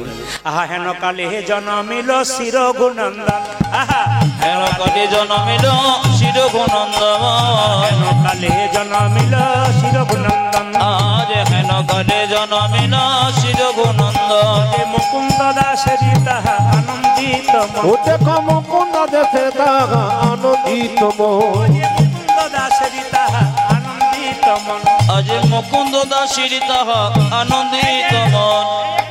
তুমি তো দিব্যি আনন্দ করছো, শুনেছো তোমার ছেলে হয়েছে, তুমি তো সরস্বতী পুজো করছো। আমার ছেলে হলো সরস্বতী পুজোর দিনে, আনন্দ ধরে না, আনন্দ ধরে না, আনন্দ ধরে না, আজ আনন্দ ধরে না, মুকুন্দ দাসের মনে আনন্দ ধরে না, ওগো মুকুন্দ দাসের মনে আনন্দ ধরে না। মুকুন্দ দাসের মনে পুত্র বদন হে, আমার মুকুন্দ দাসের মনে, পুত্রবদন হেরে, মুকুন্দ দাসের মনে, পুত্রবদন আজ হেরে, মুকুন্দ দাসের মনে, পুত্রবদন আজ হেরে, মুকুন্দ দাসের আজ মনে, পুত্রবদন হেরে আনন্দ ধরে আজ না। মুকুন্দ দাসের আজ আনন্দিত ও মন। যে মুকুন্দ দেশে আজ আনন্দিত মন। আচ্ছা কিছু মনে করবেন না, বাচ্চা জন্ম নিলে বাচ্চার মুখে আপনারা কি দেন? নিম পাতা, নিম পাতা দেন? এ দিয়েছে বোঝে নাকি? হ্যাঁ হ্যাঁ, নিম পাতা। আচ্ছা আচ্ছা, নিম পাতা, হ্যাঁ বলুন। নিম পাতা নয়, কি দেন? মধু দেন তো। কিন্তু মায়েরা সবাই লক্ষ্য করুন, আসলে মধু কখন দেওয়া উচিত, শাস্ত্র যদি পড়েন তাহলে দেখবেন গভীর গৃহসূত্রকার বলে একটা বই আছে। যদি আপনারা হিন্দু ধর্ম কি এবং কেন, ডক্টর পঞ্চানন ভট্টাচার্যের লেখা, ওতে পরিষ্কার করে লেখা আছে, গভীর গৃহসূত্রকার বলে একটা বইতে বলছে যে বাচ্চাকে জন্মের পরে মধু দেন কেন? মিষ্টি কথা বলার জন্য? তা নয়। বাচ্চা দেখবেন জন্মের পরে কান্নাকাটি করে মায়ের স্তর দুগ্ধ পান করতে পারে না, খুব কান্নাকাটি করে কান্না বন্ধ করার জন্য মধু দেওয়া হয়। কিন্তু মধু মিষ্টি কথা বলার জন্য নয়। মিষ্টি কথার জন্য মধু কখন দেওয়া হয়? বলছে যখন আতুর ঘর থেকে নিয়ে গিয়ে 21 দিন বা 1 মাস পর স্নান করিয়ে ভগবানের চরণে একটু মধু দেবেন আর বলবেন হে প্রভু আমার ছেলের জন্য মিষ্টি মিষ্টি কথা। এগুলো কজন বলেছেন? আমরা দিকে বুঝি না। ওই সময় বলবেন, দেখবেন মিষ্টি কথা বললেও বলতে পারে। সবাই লক্ষ্য করুন, দুই কানে শোনাই এলো মধুর হরিনাম, দুই কানে শোনাইল মধুর হরিনাম। এইদিকে দেখুন, মধু তো নেই, মধু কেনার পয়সা নেই, কি করবে? সরস্বতী পুজোর দিন দোকানও বন্ধ। এক কাজ কর, মধু যদি নাই বার হইলো, এক কাজ করো না, দুই কানে শোনাই এলো মধুর হরিনাম, দুই কানে শোনাইল মধুর হরিনাম, দুই কানে শোনাই এলো মধুর হরিনাম, আজ দুই কানে শোনাইল মধুর হরিনাম। হরিনামে শোনালো, মধুর হরিনামে শোনালো, হরিনামে ও শোনালো, মধুর হরিনামে শোনালো, সংসারের কথা শোনার আগে হরিনামে শোনালো, সংসারের কথা শোনার আগে হরিনামে শোনালো, সংসারের কথা শোনার আগে নামময় দেহ, সংসারের কথা শোনার আগে, নামময় দেহ, সংসারের কথা শোনার আগে, নামময় দেহ, হরি কথা শোনার আগে, নামময় দেহ, হরি কথা শোনার আগে, নামময় দেহ, সংসারের কথা শোনার আগে, নামময় দেহ বলো হরিনামে শোনালো, আজ দুই কানে শোনাইল মধুর হরিনাম। ও যে দুই কানে শোনাইল মধুর হরিনাম। ভাইরা এদিকে তাকান। আবার সরস্বতী পুজোর দিন হয়েছে তো বাচ্চাটা, মাকে বলছে মা আশীর্বাদ করো। কি আশীর্বাদ? যেন ডাক্তার হয়, ইঞ্জিনিয়ার হয়, মাস্টার হয়। বলেনি, কি বলেছে বলো তো?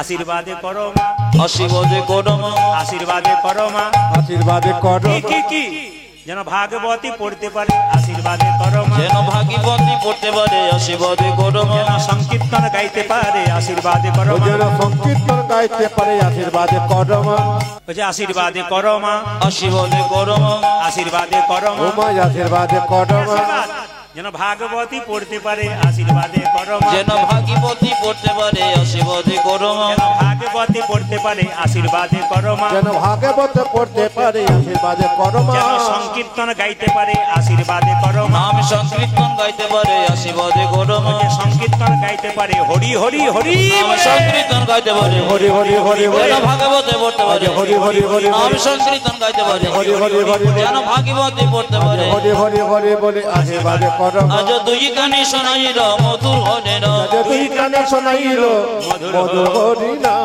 মায়েরা, যিনি আমাদের রঘুনন্দন তিনি কে? কামদেব মদন। কামদেব মদন, হ্যাঁ, তার 5টা বাণ ভগবানকে মারবার চেষ্টা করেছিল।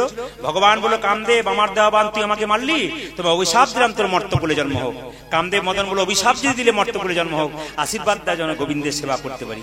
তুই তো খুব চালাক রে, তাহলে মর্তভূমে তুই রঘুনন্দন রূপে যাবি, আমি তুই রঘুনন্দন রূপে যাবি, আমি গোপীনাথ রূপে যাবো, একদিন তুই আমার চরণ সেবা করবি। তাই কি বলছে মায়েরা? সবাই মিলে একটু প্রেম সে হৃদয় গৌর হরি হরি হরি। অগ ব্রজের অনঙ্গ ধরিয়া অঙ্গ, আমার ব্রজের আনন্দ ধরে যায় অঙ্গ।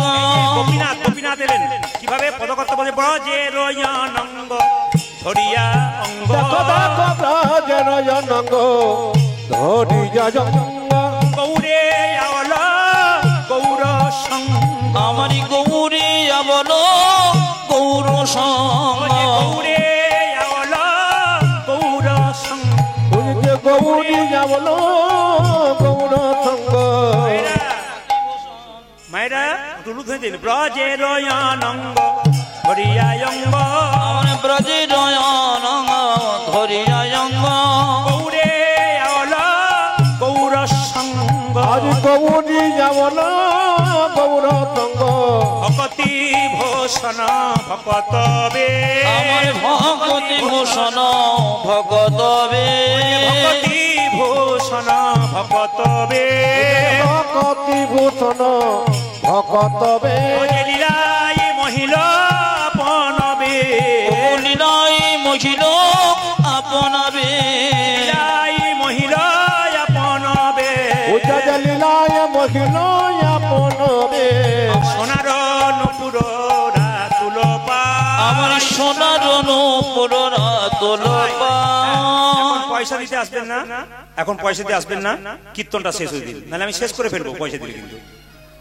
হ্যাঁ, সোনার নুপুর রাতুল পা, সোনার নূপুর রাতুল পায়ে, শেখর শরণে লইন তাই, আমার শেখর শরণে লইন তাই, শেখর শরণ লইন তাই, শেখর শরণ লইন তাই, শরণে নিলাম শরণে নিলাম, শরণে নিলাম, শরণ নিলাম। ও যে রঘুনন্দনের শ্রীচরণে শরণে নিলাম, ভক্ত রঘুনন্দন শ্রীচরণে শরণে নিলাম, রঘুনন্দনের শ্রীচরণে হরি হরি হরি ভক্ত রঘুনন্দন শ্রীচরণে হরি হরি হরি ভক্ত বলে, রঘুনন্দন শ্রীচরণে হরি হরি হরি ভক্ত বলে, রঘুনন্দন শ্রীচরণে হরি হরি ভক্ত বলে, রঘুনন্দন শ্রীচরণে হরি হরি আমি শরণে নিলাম। জোরে একবার বলুন, রাধা রানী কি? ছোট্ট রঘুনন্দন মন্দিরে ঢুকেছে, ও গো গোপীনাথ ঘনশ্যাম। দেখুন, আপনারা পারলেন না, আমরা পারলাম না। মহাজন ঋষিরা বলেছেন যে বাচ্চাদেরকে মানুষ করতে গেলে 5 বছর পর্যন্ত কোনো দোষ ধরলে চলবে না, খেলবে পড়বে আদর করবেন, কিচ্ছু বলবেন না, কিন্তু 5 থেকে 15 পর্যন্ত আপনাকে শাসনের চোখে রাখতে হবে, নইলে ছেলে বিগড়ে যাবে। যখন 16 পেরিয়ে যাবে, পুত্র মিত্র বদাচরে, 16 পেরিয়ে গেলে ছেলে মেয়ের সঙ্গে বন্ধুর মতো ব্যবহার করবেন। যারা বাবা হয়েছেন, 16 পেরিয়ে গেছে আপনার ছেলে বা মেয়ে, আপনি কিন্তু বন্ধু হয়ে যাবেন, নইলে ছেলে মেয়ে বিগড়ে যাবে। এটা মহাজনদের কথা, ঋষিদের কথা। তাই ছোট্ট রঘুর বাবা গেছে চিকিৎসা করতে, রঘুনন্দন বলছে, ওগো গোপীনাথ, বাবা তোমাকে ফুল দেয় পুষ্প দেয়, কিন্তু আমি তো ফুল পুষ্প দিতে পারবো না, মন ফুল দেব তোমার চরণে। তবে শুনে রাখো বাবা, তোমাকে চন্দন দেয় বাজার থেকে, চন্দন কেনার আমার পয়সা নয়, তবে আমি তোমাকে চন্দন দিতে পাবো না। ওগো গোপীনাথ, তুমি প্রসাদ গ্রহণ করো। পাথরের মূর্তি দাঁড়িয়ে আছে, ছোট্ট রঘু গাইছে, ওগো গোপীনাথ ঘনশ্যাম, ঘনশ্যাম ওগো গোপীনাথ ঘনশ্যাম। উরধ্বনি উরধ্বনি উরধ্বনি। গোপীনাথ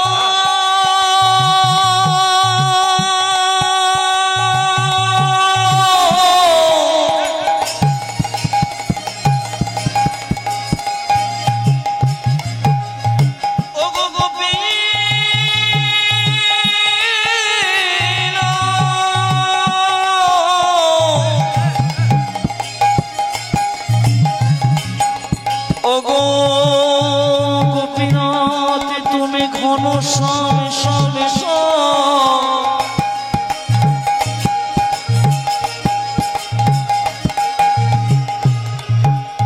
গোপীনাথ ঘন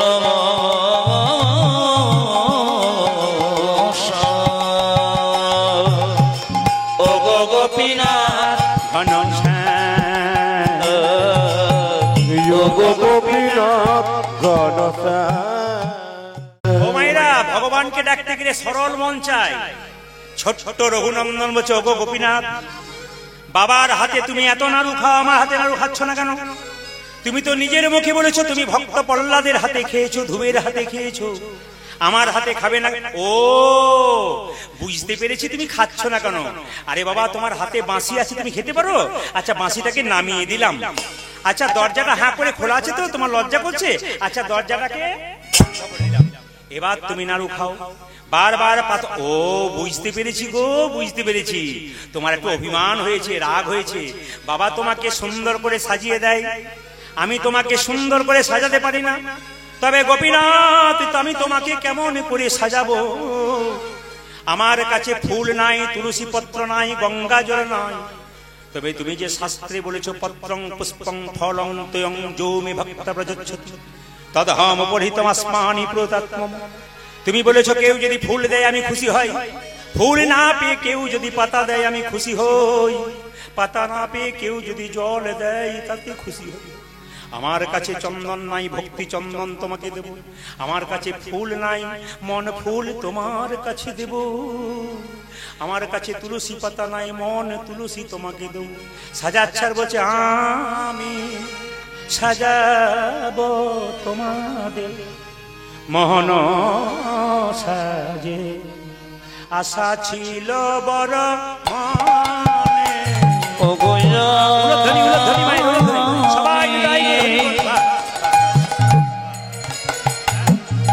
সাজাব তোমারে মোহন সাজে।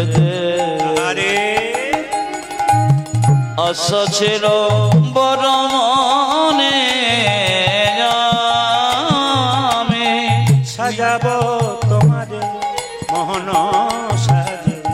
আশা ছিল বড় মনে মনে, সাজাবো তোমাদের মোহন সাজে। আশা ছিল বড় মনে আমি।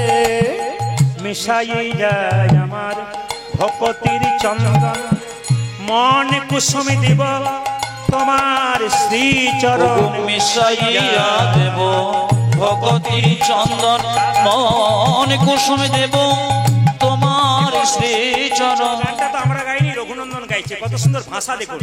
আমার ভক্তি চন্দন তোমাকে দেব।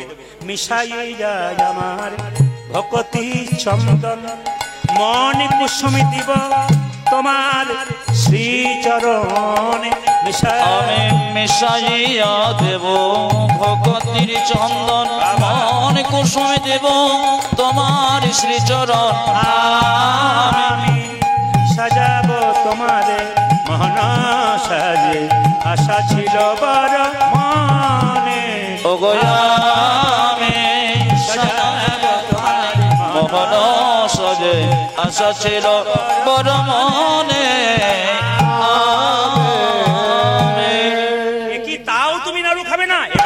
এবার দেখুন বাচ্চার কি অবস্থা। তাও তোমাকে সাজালাম, তোমার দরজাটা বন্ধ করে দিলাম, তোমার হাত থেকে বাঁশি কেড়ে নিলাম, তবু তুমি খাবে না? দাঁড়াও, তোমাকে দেখাচ্ছি মজা। তোমার পাথরের পায়ে আমি মাথা ঠুকবো। গোপীনাথ, গোপীনাথ, গোপীনাথ। রক্ত আর চোখের জলে মন্দির ভেসে যাচ্ছে। পাথরের গোপীনাথ মনে মনে ভাবছে, রঘুরে, লোকে আমায় চোখের জলে ভেসে ডাকে। শুনবেন, এই জায়গাটি শুনবেন, কীর্তনে যে প্রেম, এই জায়গাটি শুনবেন। যারা বাবার আছেন, বৈষ্ণবরা আছেন, ভক্তরা আছেন, মায়েরা, শব্দ নয়।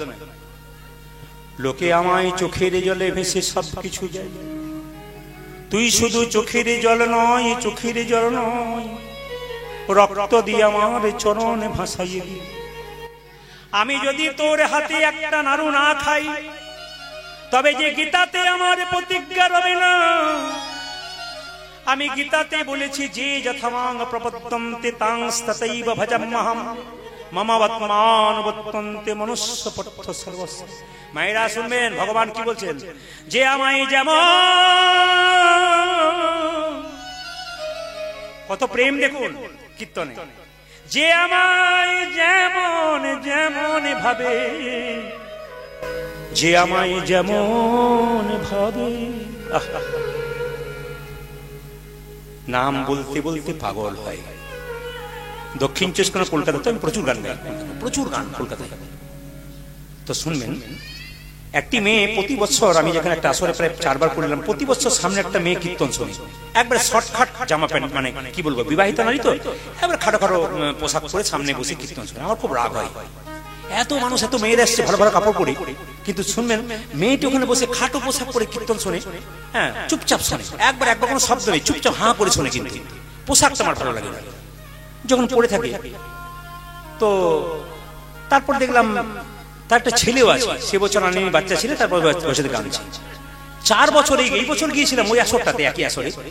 তো দেখছি ওই মেয়েটাকে দেখতে পাচ্ছি না, প্রতি বছর দেখি তাহলে কি অসুখ টসুখ হলো না, কোথাও গেল, চিনতে পারি নাই। তিলক নিয়েছে, মালা নিয়েছে, নামাবলী নিয়েছে। কীর্তনের শেষে আমাকে সে বলল, বাবু আমায় চিনতে পারছেন? বললাম হ্যাঁ চিনতে পারলাম এতক্ষণে। আসলে আমার বাবা খুব বড় লোক মানুষ, খুব ধনী মানুষ, কিন্তু আমার শ্বশুর বাড়ির মানুষরা একটু কৃষ্ণ ভক্ত। বাবা আমাকে ছোট থেকে আধুনিক পোশাকে সাজিয়েছে, ওই অভ্যাসটা আমার রয়ে গিয়েছিল। কিন্তু বাবু আসলে আমিও হতাম না। আপনারাই বলেন যে বাচ্চা যদি কোনো মায়ের গর্ভে জন্ম নিয়ে কৃষ্ণ ভক্ত হয়, তার গর্ভটাকে রত্ন গর্ভ বলা হয়। মা হতে গেলে এত সহজে মা নয়, ছাগলের মা তুমি নাও, গরুর মা নয়, বাছুরের, তুমি অন্য কিছুর মা নাও, তুমি কিন্তু মানুষের মা।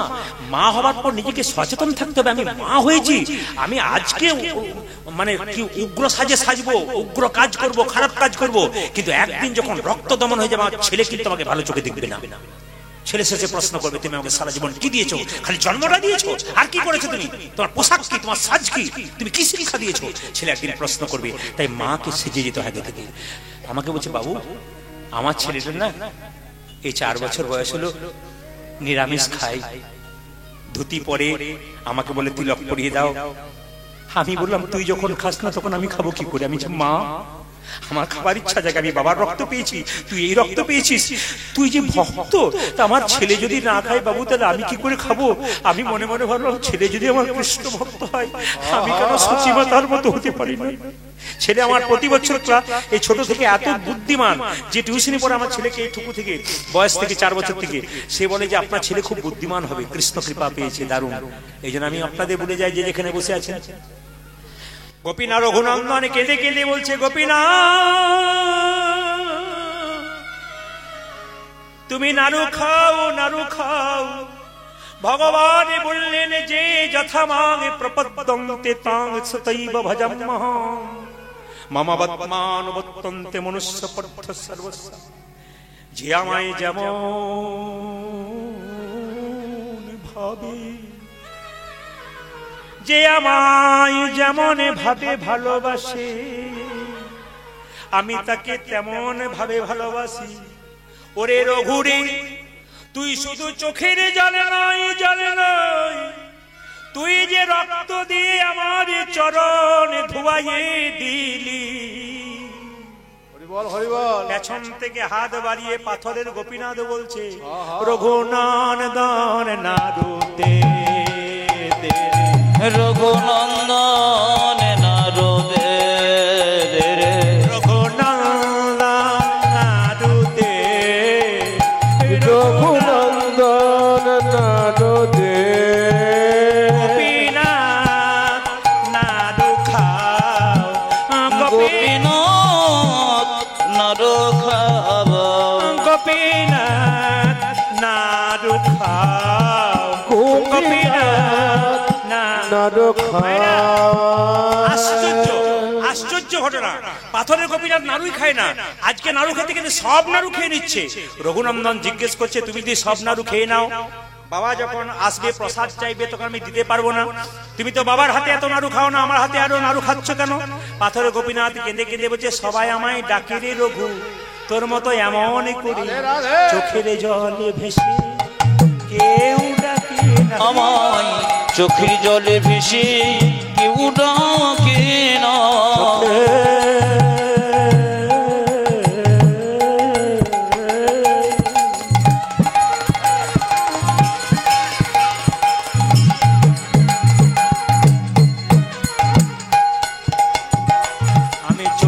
জলে ভেসে কেউ ডাকে না। রঘুর চোখে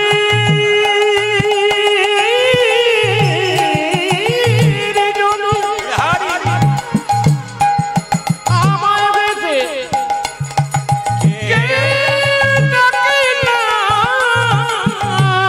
জলে ভেসে কেউ ডাকে, আমায় চোখের জলে ভেসে কেউ ডাকে না।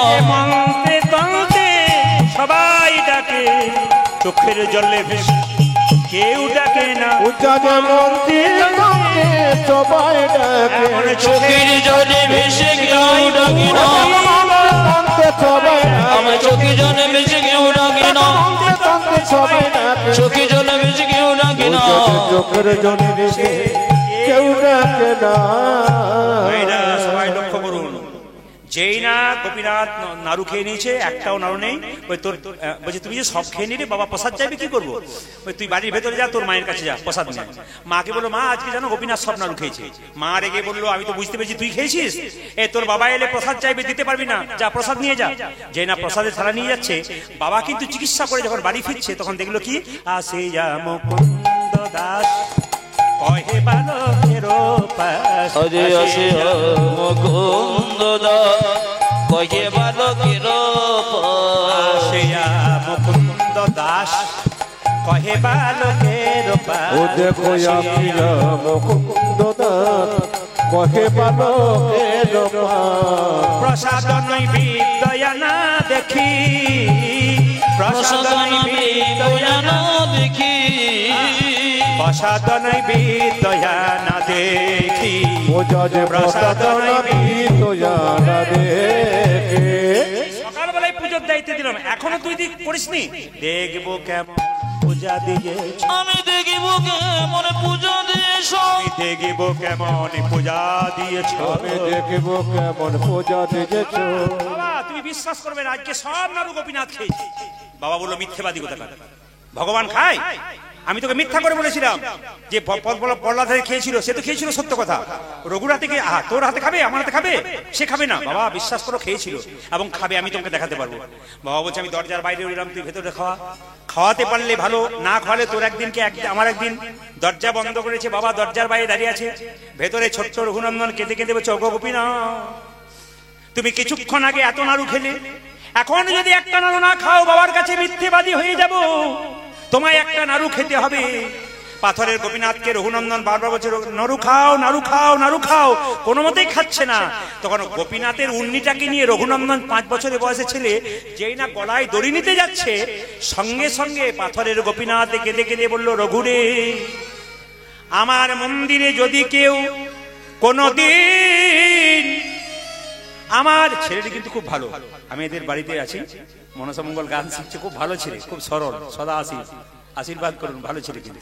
হরে কৃষ্ণ। মায়েরা সবাই লক্ষ্য করুন, যে যেখানে বসে আছে, হ্যাঁ ওগুলো ধরে দিন, খুব ভালো ছেলে। হরে কৃষ্ণ, সবাই লক্ষ্য করুন। হরে কৃষ্ণ। গলায় যদি কেউ দড়ি নাই আত্মহত্যা করে, তাহলে বিপদ বাড়ানো মধুসূদন, আমাকে কেউ বলবে না।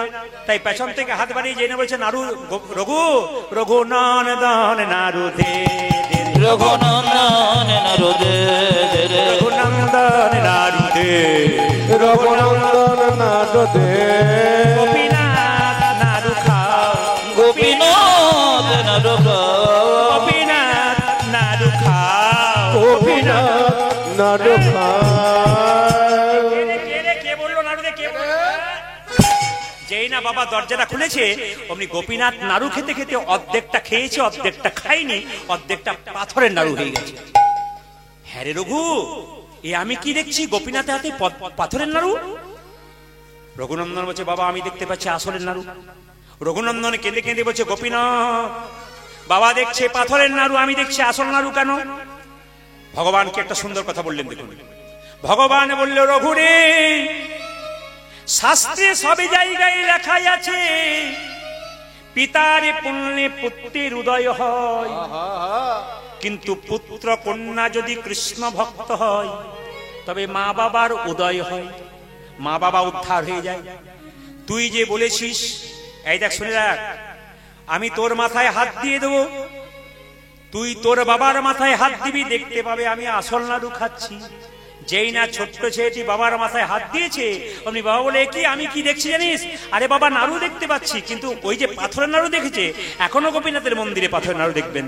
অদ্যপি খণ্ডপুরে অর্ধনাড়ু আছে পরে, অদ্যপি খণ্ডপুরে অধনারু আছে পরে, অদ্যপি খণ্ডপুরে অর্ধনাড়ু